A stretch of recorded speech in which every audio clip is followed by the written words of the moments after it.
So wherever you are at your place, lay yourself down on your back. And already here I'm kind of feeling my way through my spine. I want to assess, does my left or my right side feel really tight? You might not know yet, that's absolutely fine. But just kind of make those little mini assessments there on yourself, seeing how you're doing, whether you're feeling really stressed, you've got, a big day ahead of you, or maybe you're feeling really chilled and relaxed. So I'm just going to bend my knees. I've got my soles of my feet quite close to my buttocks, pressing the soles of the feet down into the floor. And for me, I really enjoy palms of the hands on top of the belly. So just start off by closing the eyes. Try to settle your thoughts and your breathing here. There's a big link between that. So breathing down into the palms of the hands, feel the belly rise and swell on the inhale. And then on the exhale, deflate. Same again, deep inhale through the nose. Long exhale coming out through the mouth. Inhaling that cold air. Exhaling warmth. We'll take one more breath like that.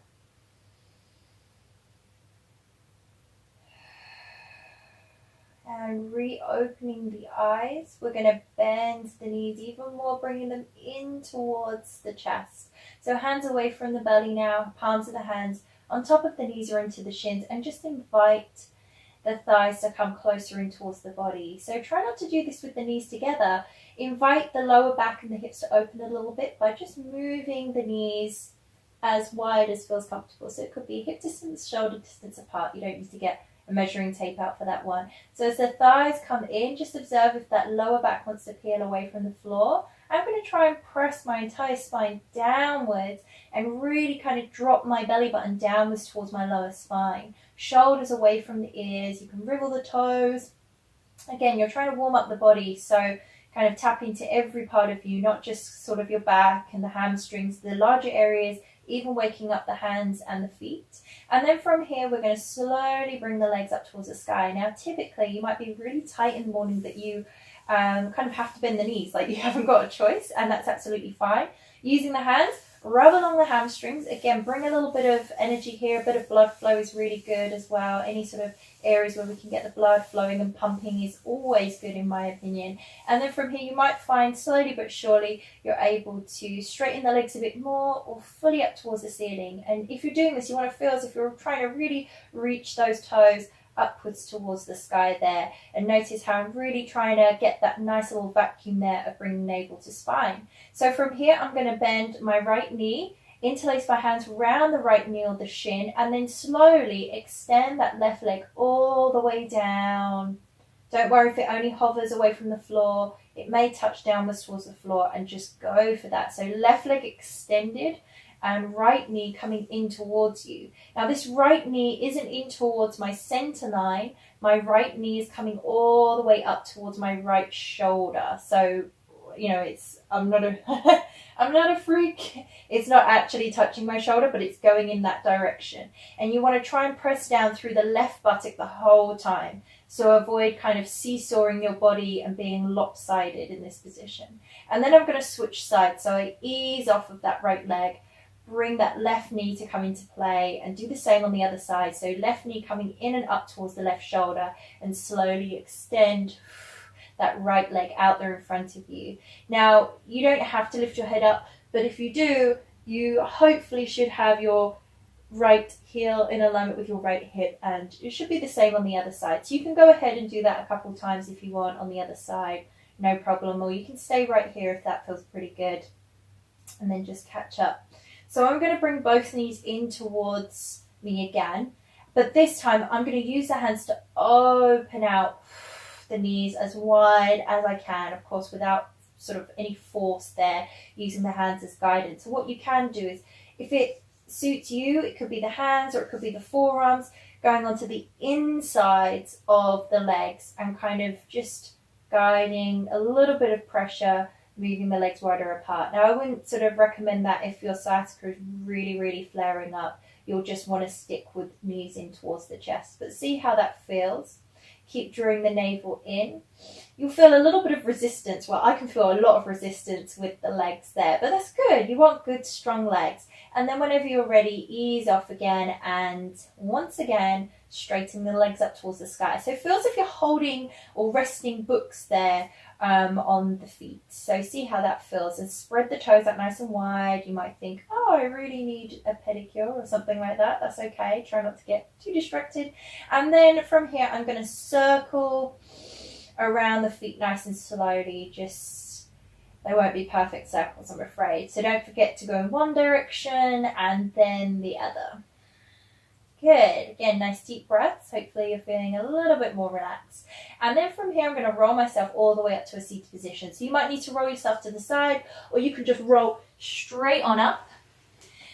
And then I'm going to crisscross the legs. Now, if you want to, you can use some blocks, or you can use kind of a folded up, towel or something that you can kind of pop your buttocks onto if you want to. So I find that's really helpful. So how you do it, and I've seen the most ungraceful of ways being done, including myself in classes. You want to pop them out there in front of you, obviously wedge them together, and then pop your buttocks onto them, and then you'll crisscross your legs like you did when you were assembly at school.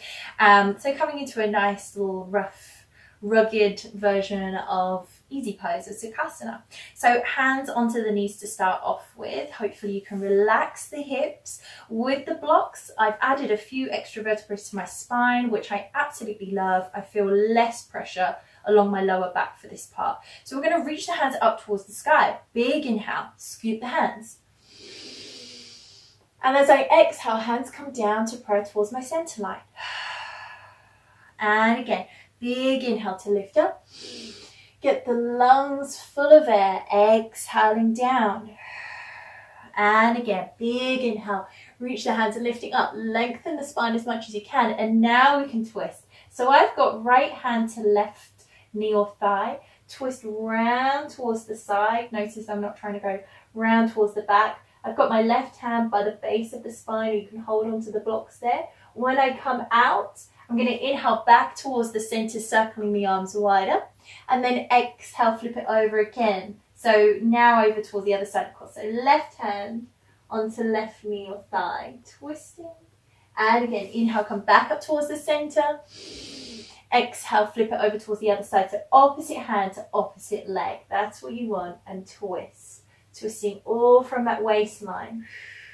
Inhale, come back up towards the center. So twists are really good, especially if you've kind of indulged in a meal maybe the night before. It's really nice to kind of wring out the digestive system. And then inhale, come back towards the center.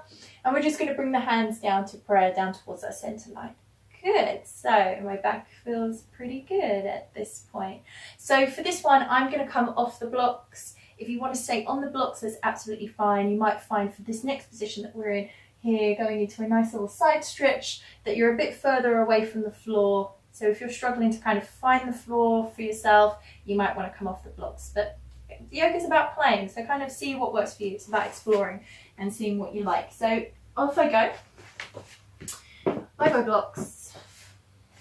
And I'm going to crisscross my legs the other way because I tend to, or I think everyone tends to go to more of their dominant side. So it might feel a bit weird, but give it a go. Okay, so we're going to do the same action again of reaching the arms up.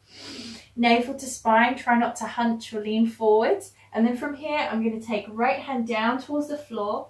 Soften the right elbow and right shoulder. Reaching up is more important than just reaching over. So get nice and long in the side of the body, opening up through the rib cage. And then on your next exhale, then take that top arm, that left arm all the way over. Nice deep breaths. Try and keep the trunk of the body nice and long. Keep pressing down through your left butt cheek. And then we're going to come back up towards the center. Oh, that feels good. And then go over towards the other side. So we kind of walk the hand further away. Walk that left hand away from my legs, my buttocks, my hip, and then reach up with the right hand. Soften into that left shoulder, that left elbow. Reach up, up, up, up, up. And then on my next exhale, over we go. So this is a good opportunity to really try and open up through the lungs. Nice deep breaths. Try and get that abdominal breathing on the go still. Avoid the shallow breathing towards the chest. And of course, come back up towards the center. Okay, so now I'm going to go onto all fours. Shoulders above wrists, hips stacked above knees.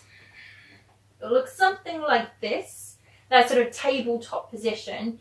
And I want to make sure I've got lots of gaps between each of the fingers here, pressing down through the juicy parts of the thumbs, looking towards the knees and making sure they're underneath my hips and hip distance apart. Draw navel to spine. Try not to sort of collapse here, so you want to push away from the floor and get your chest and heart away from the earth as much as you can. And just hold it right here for a moment. Nice deep breaths. I think we can be a bit too keen to sometimes come into downward facing dog, especially when we're sort of on all fours. So just take your time with this one. Notice if you kind of lean onto one side of the body in comparison to the other. I'm right-handed, so I tend to lean and dominate with my right arm quite a bit.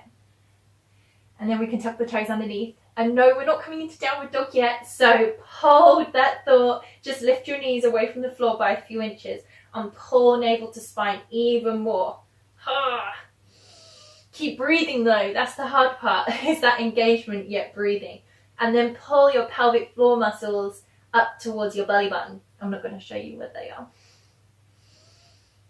And then come back down. We're going to do another round of that. If you need to roll around your wrist, that's absolutely fine. You can do it again. So whenever you're ready, spread the hands out nice and wide, tabletop position, tuck the toes underneath and lift your knees off the ground just by a few inches. Keep pushing away. Good. Strong core, navel to spine, pelvic floor muscles up towards your belly button. Keep pushing, pushing, pushing. Strong legs, strong thighs. Feel as if you're trying to grip a yoga block in between the thighs. And then come all the way down. And we're going to rest in child's pose. All the way towards the back. Head all the way down. If you find the head doesn't touch the floor, you can use that block. That's why I love blocks so much. To rest the head on and just kind of wrap your arms around the block. You never want to overlap the feet, so just bring the big toes together. Press down through the shins. We're here for another breath. Soften through the shoulders. Wriggle the hips here into a good position. And whenever you're ready, slowly come all the way up. Roll the shoulders away from the ears. Maybe move around the neck. And our last position that we're going to come to is downward facing dog. So remember, it's morning time. We're still feeling really tight here in the body. We're still waking up in lots of areas. So because you're going to feel it along the backs of the legs, we're going to bend the knees for this one to start off with. So tabletop position, all the elements that we've just focused on, I want you to bring that into the beginning of your downward facing dog. So whenever you're ready, tuck the toes underneath. Think about your core and lift the hips up, head downwards. Gaze point can be, it can either be sort of past the ankles or past the knees. I've heard some instructors say towards the belly button, but see what works for you. Roll the shoulders away from the ears, get nice and long here in the body. Come up really high onto the balls of the feet. I already am, sort of heels way off the ground and a little bend in the knees. You can bend the knees more if you're feeling super tight. Navel to spine, chest and heart towards the thighs, yet not touching. And then from here, you're going to alternate between bending and straightening out the legs. So when you do this, don't just march on the spot. And can you see how I'm trying to involve my upper body in the movements as well? So it's not just sort of localizing on the legs. I really want this to encourage the torso to get nice and long, the hips, the pelvis, the hamstrings, even the Achilles. So no part of the body is kind of neglected. Everything's sort of working as one. And then from here, I'm going to come back down onto all fours and push back into my child's pose. So if you haven't got a block, you can stack the hands up on top of one another, a bit like one potato, two potato. Does anybody remember that? And then rest the forehead into the hands. Or you can just rest the hands one on top of the other And then rest the head down, whatever works for you. Just allow the back to round here in this pose and relax. And then whenever you're ready, slowly pull yourself up away from the floor. I like to seal a lot of my yoga practices with arms reaching up towards the sky, hands moving down to prayer. There's a nice feeling of length and being centered just by doing that. I think everyone knows that. It's kind of universally known. Thank you so much for coming along with me, warming up my body for the rest of my day, and hopefully your day as well. Have a good one. Bye.